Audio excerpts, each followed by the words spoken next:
सचिन बोला, अब ईमानदारी बोलेगी और झूठ का चेहरा बेनकाब होगा। पूरी कहानी जानने के लिए वीडियो पूरा देखिए। उड़ने की आशा के इस धमाकेदार एपिसोड में जैसे ही सचिन पंडाल के बाहर खड़ा होता है, उसके चेहरे पर गुस्सा और आंखों में सायली के लिए चिंता साफ झलक रही होती है। तभी नेताजी वहां आते हैं और जैसे ही उनकी नजर सचिन पर पड़ती है, उनके चेहरे की रंगत उड़ जाती है। उनके होश फाख्ता हो जाते हैं और वह कांपते हुए सचिन की ओर देखते हैं। सचिन की मौजूदगी ने जैसे नेता की सारी हेकड़ी निकाल दी हो। वह घबराकर सायली को वही टेंडर पकड़ा देते हैं जिसके लिए वह अब तक मना कर रहे थे। भीड़ में सब चौंक जाते हैं। किसी को समझ नहीं आता कि ऐसा अचानक क्या हुआ कि नेता ने अपना फैसला बदल दिया। दरअसल ट्रैक में जो देखने को मिलता है वो सब कुछ बेहद भावनात्मक और दिल को छू जाने वाला होता है। कहानी वहीं से शुरू होती है जब सायली पूरे आत्मविश्वास के साथ नेताजी से मिलने जाती है। उसके हाथों में पूरी तैयारी होती है, गणपति पंडाल की सजावट की डिजाइन, बजट और हर जरूरी पेपर। वह बड़ी उम्मीदों के साथ नेता के सामने बैठती है, लेकिन नेता उसे घूरते हुए कहता है, तुझे क्या लगता है कि मैं तुझे ये टेंडर दे दूंगा?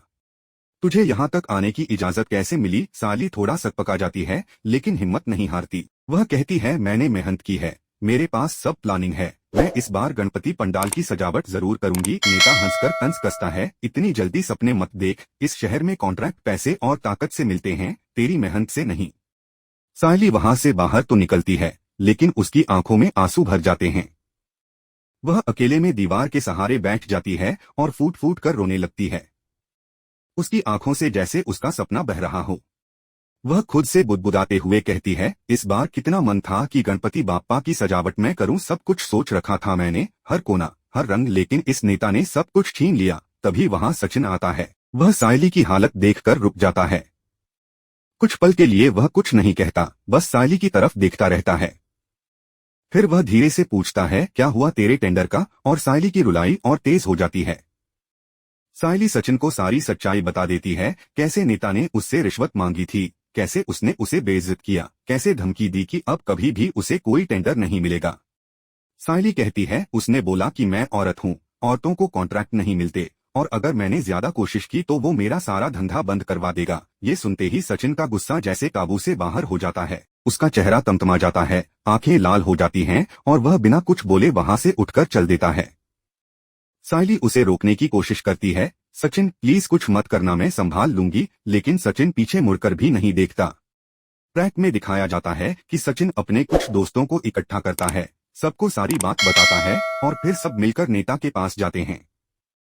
नेता जैसे ही सचिन को देखता है, वह हैरान रह जाता है, तुम यहाँ क्या लेने आए हो? सचिन बेहद सख्ती से जवाब देता है, मैं यहाँ लेने नहीं, देने आया हूँ, जवाब देने आया हूँ। मुझे सब पता है कि तुम कैसे नेता बने हो। नेता कुछ बोलने ही वाला होता है कि सचिन और उसके दोस्त सबूत निकालते हैं, सायली से की गई बातचीत की रिकॉर्डिंग, वीडियो क्लिप्स और गवाह। सब कुछ नेता के सामने रख दिया जाता है। नेता को समझ आ जाता है कि अब उसकी कुर्सी हिल सकती है। भीड़ जुटने लगती है, मीडिया भी पहुंचती है और मामला बड़ा हो जाता है। नेता को मजबूर होकर सायली को वह टेंडर देना पड़ता है जिसे पाने के लिए वह इतनी मेहनत कर रही थी। दृश्य पलटता है और अब सायली उसी गणपति पंडाल को सजा रही होती है जिसका सपना उसने देखा था। हर कोना उसके हुनर की पहचान बन जाता है। लोग उसकी तारीफ करते हैं, बच्चे उसके बनाए डेकोरेशन को देखकर खुश हो जाते हैं। सचिन थोड़ी दूरी से खड़ा होकर यह सब देख रहा होता है। उसके चेहरे पर संतोष और सायली के लिए गर्व होता है। सायली उसकी तरफ देखती है, मुस्कुराती है और उसकी आंखों में जो शुक्रिया होता है वो शब्दों में नहीं कहा जाता। लेकिन कहानी यहीं खत्म नहीं होती। नेता अब चुप बैठने वाला नहीं है। ट्रैक के अगले हिस्से में दिखाया जाएगा कि वह अब सायली और सचिन दोनों से बदला लेने की प्लानिंग करता है। लेकिन इस बार सायली अकेली नहीं है। अब उसके साथ सचिन है, जो हर मुसीबत का सामना करने के लिए तैयार है। उड़ने की आशा की यह कहानी अब सिर्फ पंडाल की सजावट की नहीं, बल्कि एक औरत के संघर्ष, उसके सपनों और एक सच्चे साथी की कहानी बन जाती है। कहानी वहीं से आगे बढ़ती है जहां सचिन सायली के लिए लड़ने निकलता है। उसके अंदर अब कोई डर नहीं है, सिर्फ सच्चाई को सामने लाने की आग है। वो जान चुका है कि अब बात सिर्फ एक टेंडर की नहीं बल्कि इंसाफ की है। जब वह नेता के सामने पहुंचता है तो उसके पास न कोई हथियार होता है और न ही कोई राजनीतिक ताकत, लेकिन जो चीज उसके पास होती है वो है सच्चाई और सबूत। सचिन नेता को साफ शब्दों में कहता है, मेरे पास तुम्हारे खिलाफ सबूत हैं। तुमने सायली से जो बातें की, जो गंदी सोच दिखाई, जो रिश्वत मांगी, वो सब रिकॉर्ड हो चुका है। यह सुनते ही नेता के चेहरे का रंग उड़ जाता है। उसके आसपास खड़े लोग भी चौंक जाते हैं। नेता सकपकाकर कहता है, कैसे सबूत? क्या सब रिकॉर्ड किया है तूने? सचिन उसे फोन में वो रिकॉर्डिंग सुनाता है जिसमें नेता की आवाज साफ सुनाई देती है। वह सायली से कह रहा है कि अगर उसे टेंडर चाहिए तो उसे समझदारी दिखानी होगी। ये शब्द सुनते ही सब कुछ साफ हो जाता है। सचिन नेता को धमकी देता है, अगर ये वीडियो सोशल मीडिया पर डाल दिया तो तुम न सिर्फ कुर्सी खो दोगे बल्कि जेल जाना भी तय है। तुम्हारे खिलाफ जनता खड़ी हो जाएगी। अब ये तेरे हाथ में है कि तू क्या चाहता है। नेता घबरा जाता है। उसका चेहरा पसीने से भीग जाता है। वह कांपते हुए सचिन के पैरों में गिरने को तैयार हो जाता है। भाई, ये वीडियो मत बाहर निकालना। मैं सायली को टेंडर दे दूंगा, अभी के अभी। मुझे माफ कर दो। लेकिन सचिन वहीं उसे रोक देता है। वो कहता है, मैं कोई सौदा नहीं करने आया हूं। मैं चाहता हूं कि सायली को कॉन्ट्रैक्ट उसकी मेहनत, उसकी काबिलियत के दम पर मिले, ना कि डर, धमकी या रिश्वत के कारण। मैं बस चाहता हूं कि तुम सही काम करो, सही वजह से। यह सुनकर नेता कुछ सोचता है, फिर सचिन से सिर्फ इतना कहता है, मैं समझ गया। ट्रैक में इसके बाद जो होता है वह दर्शकों के लिए बहुत संतोषजनक होता है। नेता खुद सायली को फोन करता है। उसकी आवाज में अब वो घमंड, वो सत्ता का रौब नहीं होता, बल्कि एक अपराधबोध साफ झलकता है। वह सायली से कहता है, सायली जी, मैं अपने बर्ताव के लिए माफी मांगता हूं। जो कुछ भी हुआ वो नहीं होना चाहिए था।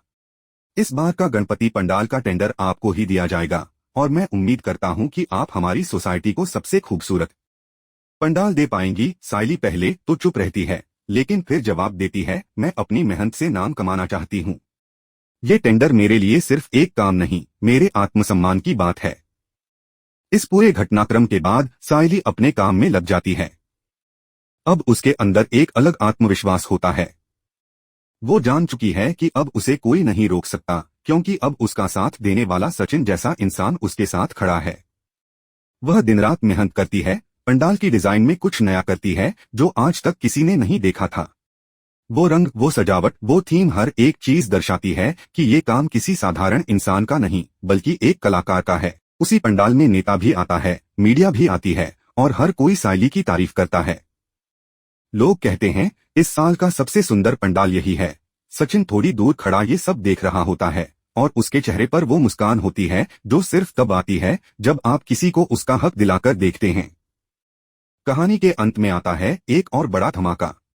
मीडिया सायली से बात करने आती है और वह खुलकर कहती है, मैं हर उस महिला के लिए ये जीत समर्पित करती हूँ जो अपने आत्मसम्मान के लिए लड़ रही है। मेरी कहानी उन सब की कहानी है जो बिना किसी शॉर्टकट के सिर्फ अपनी मेहनत और ईमानदारी से आगे बढ़ना चाहती हैं। सायली की ये जीत सिर्फ एक टेंडर की जीत नहीं होती, बल्कि यह जीत होती है उस सोच की जो कहती है कि रिश्वत के बिना भी काम हो सकता है। यह जीत होती है उस आत्मविश्वास की जो कहता है कि अगर साथ में कोई सचिन जैसा साथी हो तो कोई भी जंग जीती जा सकती है।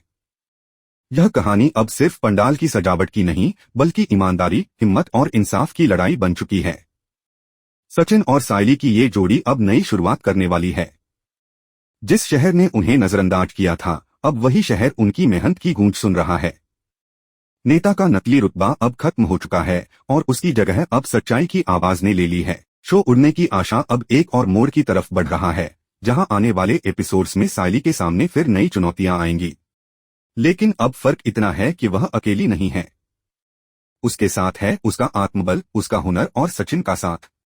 क्योंकि उड़ने की आशा अब सिर्फ एक शो नहीं, बल्कि उम्मीदों की उड़ान है, जहां हर मोड़ लाता है एक नई कहानी, एक नया संदेश और एक नया जोश। सायली का किरदार उन लाखों औरतों का प्रतिनिधित्व करता है जो अपने दम पर कुछ करना चाहती हैं, लेकिन समाज, राजनीति और व्यवस्था उन्हें रोकने की कोशिश करती है। लेकिन जब उनके साथ कोई सचिन जैसा इंसान खड़ा हो जाता है तो कोई भी ताकत उन्हें रोक नहीं सकती। ट्रैक में इमोशन, ड्रामा, संघर्ष और जीत की कहानी इस तरह गूंथी गई है कि दर्शक एक पल के लिए भी स्क्रीन से नजर नहीं हटा पाएंगे। देखते रहिए उड़ने की आशा और जानिए क्या सचिन सायली को उसके सपनों तक पहुंचा पाएगा। क्या नेता की चालें फिर से कोई नया संकट लाएंगी? और सबसे बड़ा सवाल, क्या सायली की ये जीत सिर्फ एक शुरुआत है या फिर इसके बाद एक और बड़ा तूफान आने वाला है? तो दोस्तों, यह ट्रैक सिर्फ एक टीवी शो का हिस्सा नहीं बल्कि एक प्रेरणा है उन सभी के लिए जो बिना झुके बिना बिके अपने दम पर आगे बढ़ना चाहते हैं। यह कहानी हमें सिखाती है कि जब सही इंसान सही वक्त पर साथ खड़ा हो जाए तो हर झूठ हार जाता है और सच्चाई जीत जाती है। अगर आपको ये कहानी प्रेरणादायक लगी तो चैनल को जरूर सब्सक्राइब करें, अपने दोस्तों के साथ शेयर करें और कमेंट करके बताएं कि अगला ट्विस्ट आप क्या देखना चाहते हैं। पूरी कहानी में अब आएगा असली तूफान, क्योंकि जहां साली का हौसला हो और साथ में हो सचिन का भरोसा, वहां हार की कोई गुंजाइश नहीं होती।